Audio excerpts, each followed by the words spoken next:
शांति। आज 21 सितंबर 2020। बाबा के महावाक्य है, मीठे बच्चे, संगम पर तुम्हें प्यार का सागर बाप प्यार का ही वर्षा देते हैं, इसलिए तुम सबको प्यार दो, गुस्सा मत करो। प्रश्न है, अपने रजिस्टर को ठीक रखने के लिए बाप ने तुम्हें कौन सा रास्ता बताया है? उत्तर है, प्यार का ही रास्ता बाप तुम्हें बतलाते हैं, श्रीमत देते हैं। बच्चे, हर एक के साथ प्यार से चलो, किसी को भी दुख नहीं दो। कर्म इंद्रियों से कभी भी कोई उल्टा कर्म नहीं करो। सदा यही जांच करो कि मेरे में कोई आसुरी गुण तो नहीं है, मूडी तो नहीं हूँ, कोई बात में बिगड़ता तो नहीं हूँ। गीत है, किसके लिए रुका है, किसके लिए रुकेगा, करना है जो भी कर ले, ये वक्त जा रहा है, ये वक्त जा रहा है, किसके लिए रुका है। ओम शांति। मीठे मीठे रूहानी बच्चों ने गीत सुना। दिन प्रतिदिन अपना घर अथवा मंजिल नजदीक होती जाती है। अब जो कुछ श्रीमत कहती है उसमें गफलत ना करो। बाप का डायरेक्शन मिलता है कि सबको मैसेज पहुंचाओ। बच्चे जानते हैं लाखों करोड़ों को यह मैसेज देना है, फिर कोई समय आ भी जाएंगे जब बहुत हो जाएंगे तो बहुतों को मैसेज देंगे। बाप का मैसेज मिलना तो सबको है। मैसेज है बहुत सहज, सिर्फ बोलो अपने को आत्मा समझ, बाप को याद करो और कोई भी कर्म इंद्रियों से मनसा वाचा कर्मणा कोई बुरा काम नहीं करना है। पहले मनसा में आता है तब वाचा में आता है। अभी तुमको राइट रॉन्ग समझने की बुद्धि चाहिए। यह पुण्य का काम है, यह करना चाहिए। दिल में संकल्प आता है गुस्सा करें, अब बुद्धि तो मिली है, अगर गुस्सा करेंगे तो पाप बन जाएगा।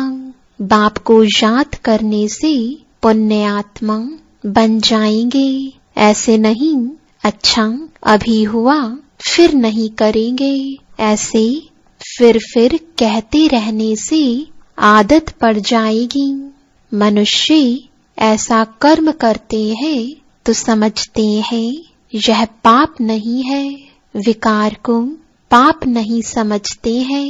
अभी बाप ने बताया है यह बड़े से बड़ा पाप है, इन पर जीत पाना है और सबको बाप का मैसेज देना है कि बाप कहते हैं मुझे याद करो, मौत सामने खड़ा है।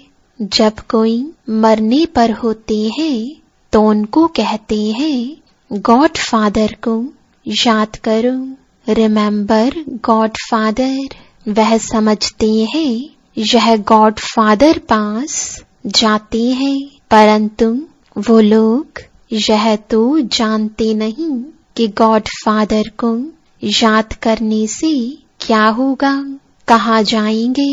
आत्मा एक शरीर छोड़ दूसरा लेती है, गॉड फादर के पास तो कोई जा ना सके।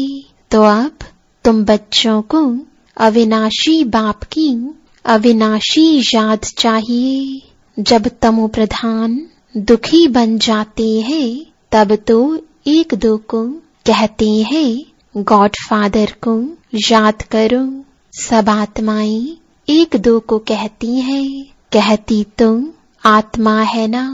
ऐसे नहीं कि परमात्मा कहते हैं, आत्मा आत्मा को कहती है बाप को याद करो। यह एक कॉमन रस्म है। मरने समय ईश्वर को याद करते हैं, ईश्वर का डर रहता है। समझते हैं अच्छे व बुरे कर्मों का फल ईश्वर ही देते हैं। बुरा कर्म करेंगे तो ईश्वर धर्मराज द्वारा बहुत सजा देंगे, इसलिए डर रहता है। बरोबर कर्मों की भोगना तो होती है ना।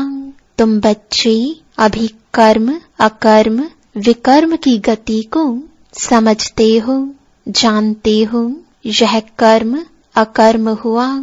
याद में रहे, जो कर्म करते हैं वह अच्छे करते हैं। रावण राज्य में मनुष्य बुरे कर्म ही करते हैं। राम राज्य में बुरा काम कभी होता नहीं। अब श्रीमत तुम मिलती रहती है। कहाँ बुलावा होता है, यह करना चाहिए व नहीं करना चाहिए, हर बात में पूछते रहो। समझो, कोई पुलिस की नौकरी करते हैं तो उन्हें भी कहा जाता, तुम पहले प्यार से समझाओ, सच्ची ना करे तो बाद में मार।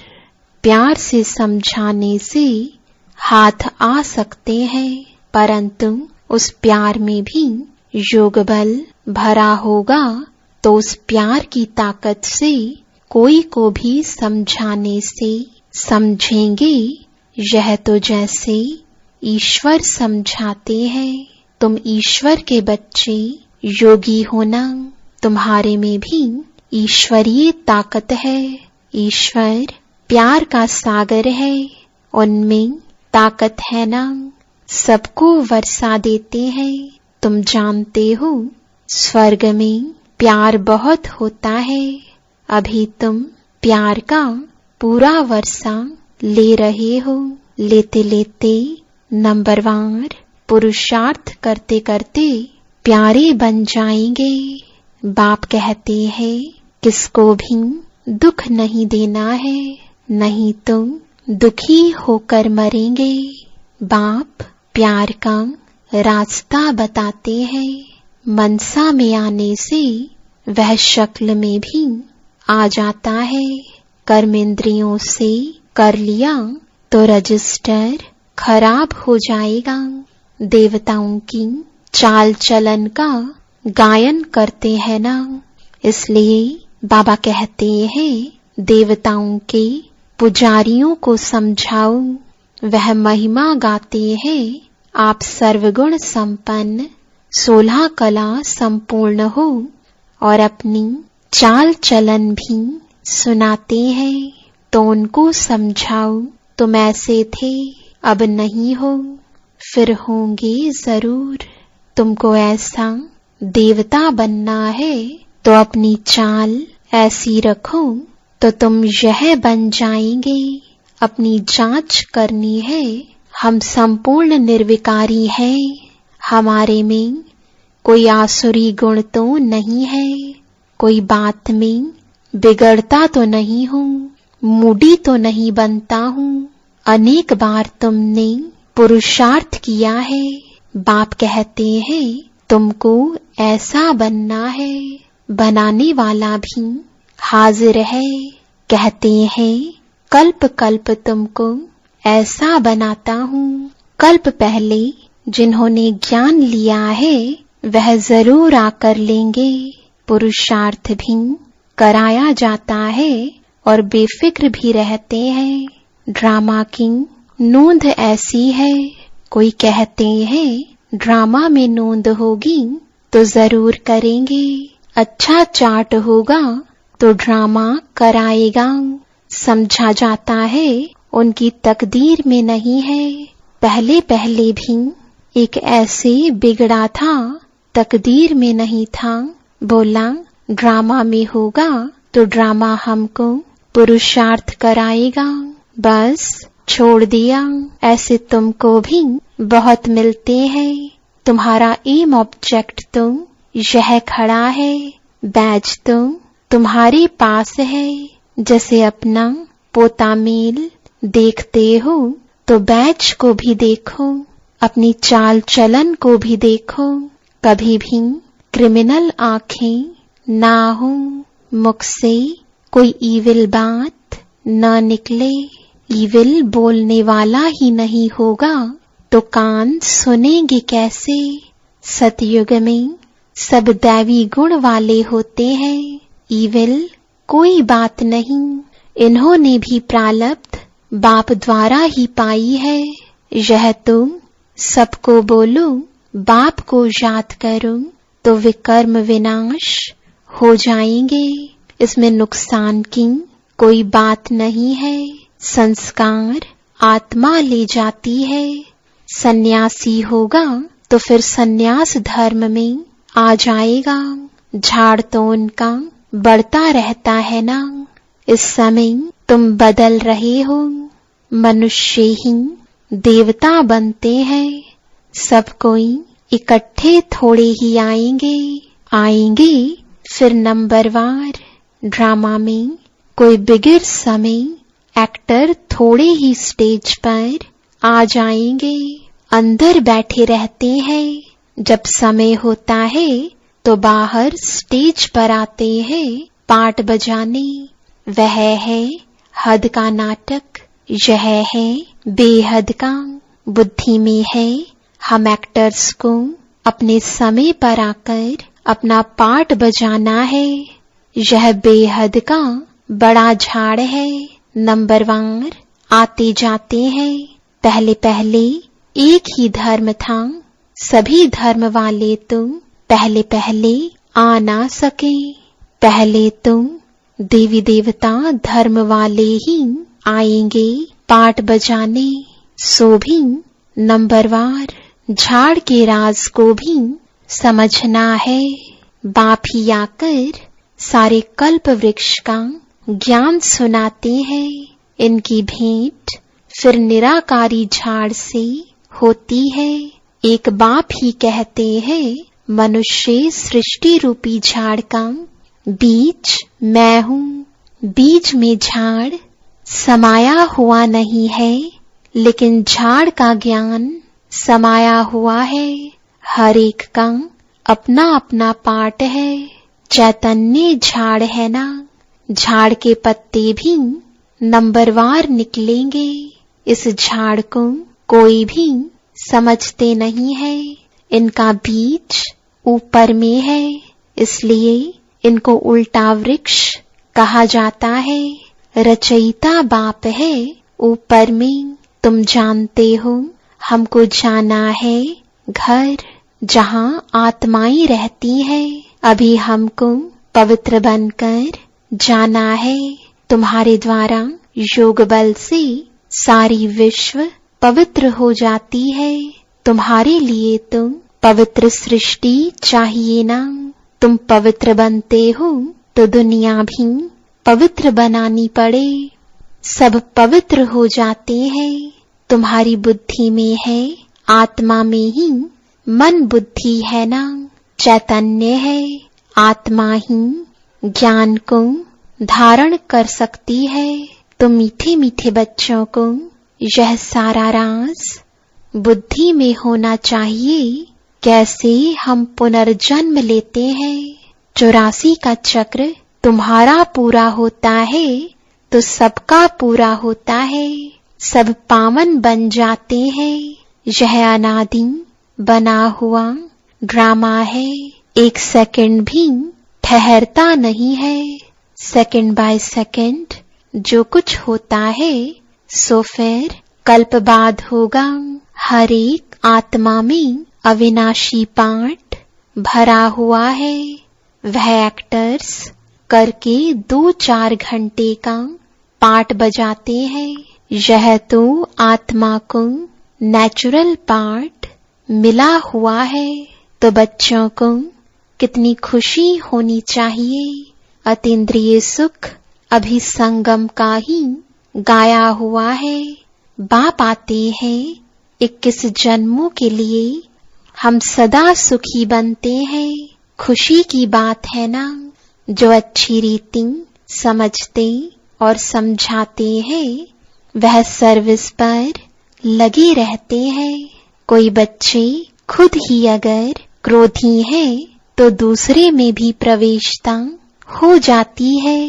ताली 2 हाथ की बजती है, वहां ऐसे नहीं होता।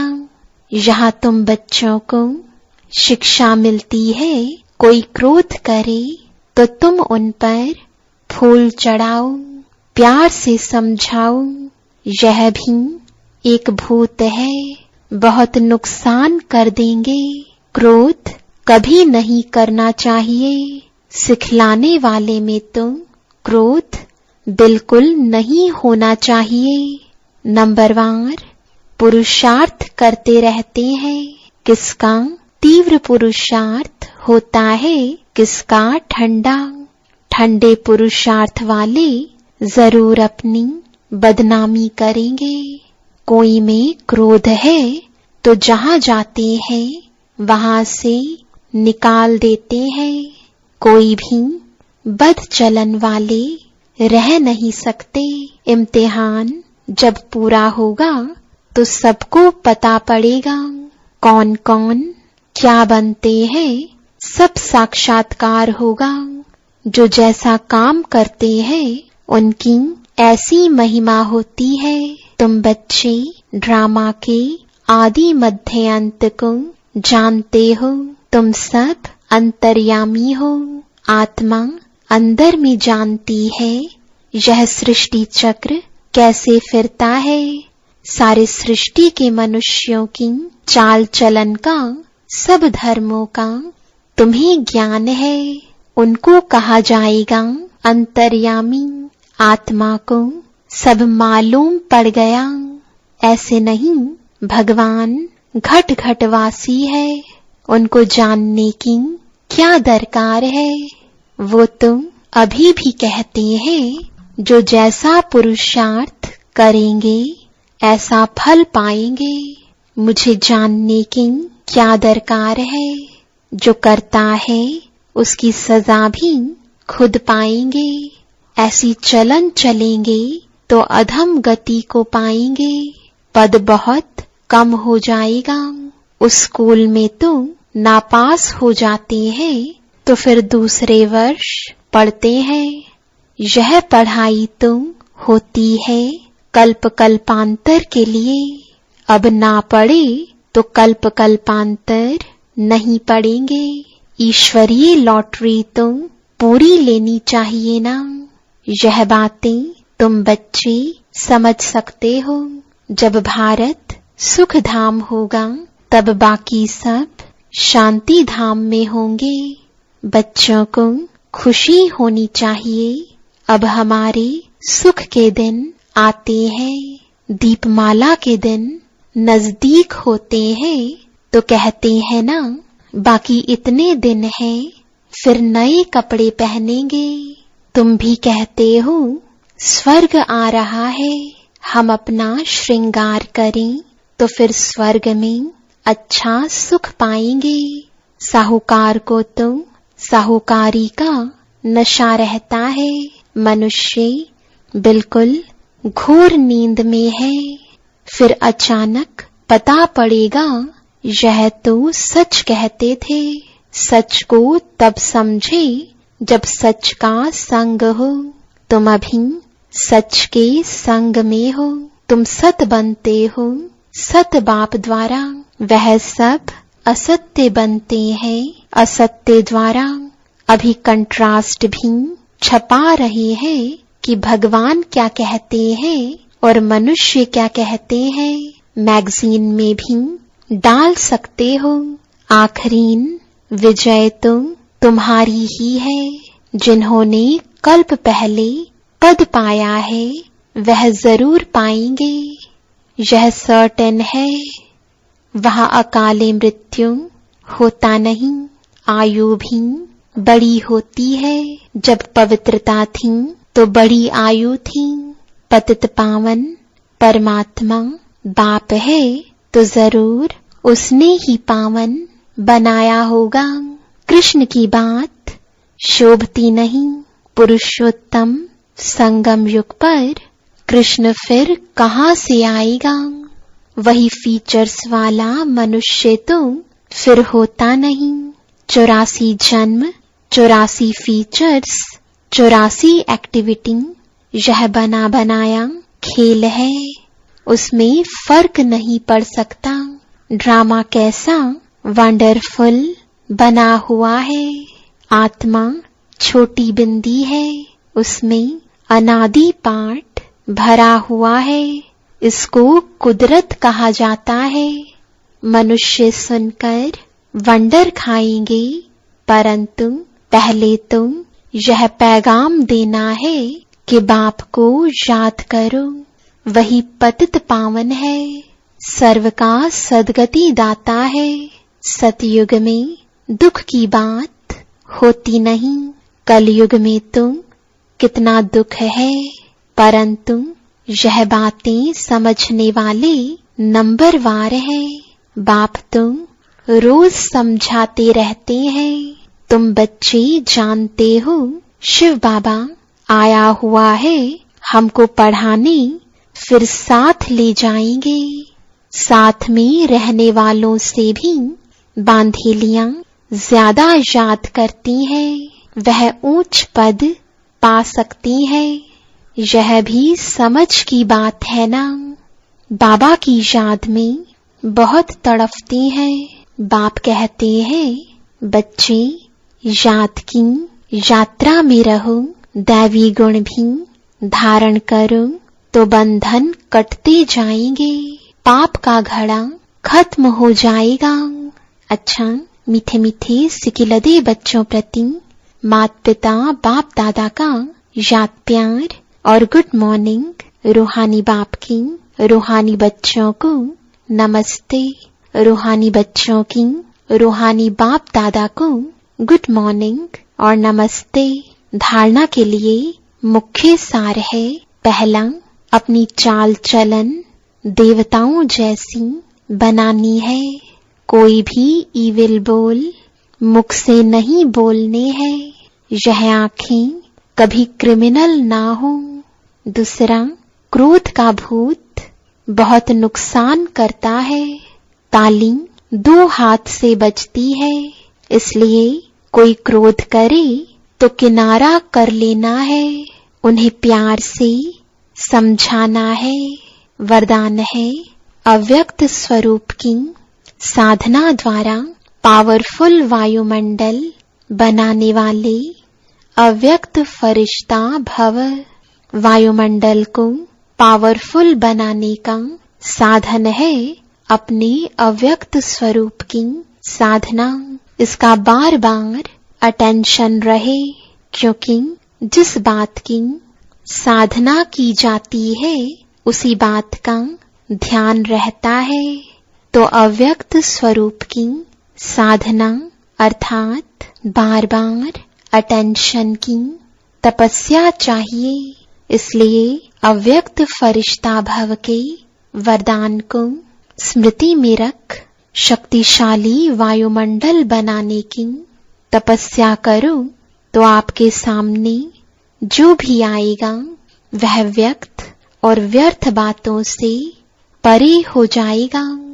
स्लोगन है सर्वशक्तिमान बाप को प्रत्यक्ष करने के लिए एकाग्रता की शक्ति को बढ़ाओ। ओम शांति।